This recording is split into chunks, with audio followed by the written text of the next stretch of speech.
ஜீவநீரோடை ஊழியங்கள் வழங்கும் இதயத்திற்கு இன்று ஒரு சிந்தனை. புடமிட அக்கினி.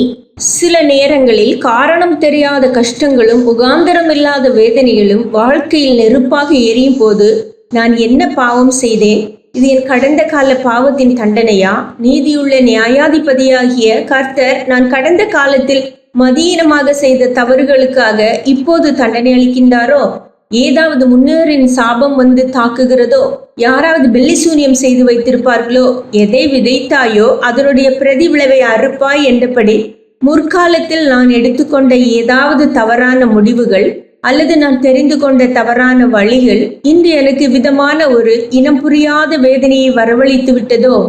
தாவீது தன் தவறுக்காக மன்னிப்பு பெற்றுக்கொண்ட பின்பும் ஒரு பட்டயம் அவனை விடாது தொடர்ந்து வந்து காயப்படுத்தினதே, அதுபோல நான் செய்த ஏதாவது ஒரு துணிகரமான தவறின் விளைவான தேவனுடைய நியாய தீர்ப்பு பட்டயமாக தொடர்ந்து வந்து என்னை காயப்படுத்தி கொண்டிருக்கிறதோ என்பது போன்ற ஏராளம் கேள்விகள் திரும்ப திரும்ப எழும்பும். கடந்த கால பாவங்களின் விளைவான துன்பங்கள் உண்டு. அவைகளை ஆராய்ந்து பார்க்க வேண்டியது அவசியமே. ஆயினும் வாழ்க்கையில் சந்திக்க நேரிடுகின்ற துன்பங்கள் யாவற்றையும் கடந்த கால பாவம் என்றும், முன்னோரின் சாபம் என்றும், எதிரிகளின் பில்லி சூனியம் என்றும், தேவனுடைய நியாய தீர்ப்பு என்றும் கணித்துவிட முடியாது. தேவன் ஒருவருக்கு ஒரு உயர்வையோ ஆசீர்வாத சூழ்நிலையோ கொடுக்கும் முன்பு அவர்களை அதற்கு தகுதியாக்கும்படியாக புடமிட்டு அழகுபடுத்துகின்றார். பிறராலோ சூழ்நிலைகளினாலோ வருகின்ற சோதனைகளாகிய அல்லது உபத்திரவங்களாகிய அக்கினியை அவர்களுக்கு சாதகமாக தேவன் உபயோகப்படுத்தி கொள்ளுகின்றார். யோபுவின் வாழ்க்கையில் உபத்திரவங்களாகிய அக்கினி அவனுக்கு எதிராக பற்றி எரிந்தது. அவன் அவ்விதம் துன்பப்படுவதற்கு ஏதுவாக பாவம் செய்திருக்கவில்லை.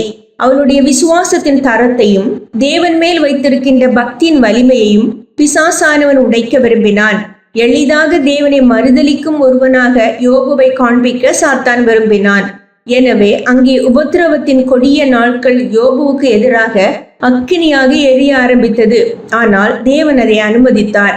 யோபுவின் விசுவாசமும் பக்தியும் புடமிடப்படுவதற்கு கர்த்தர் விட்டு கொடுத்தார்.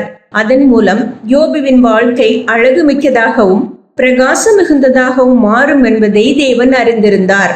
சிந்தனைக்கு, கடவுளுக்காக நீ எதையாவது செய்வதல்ல, உன்னிடம் அவர் எதையாவது செய்திட அனுமதிப்பதே பக்தி.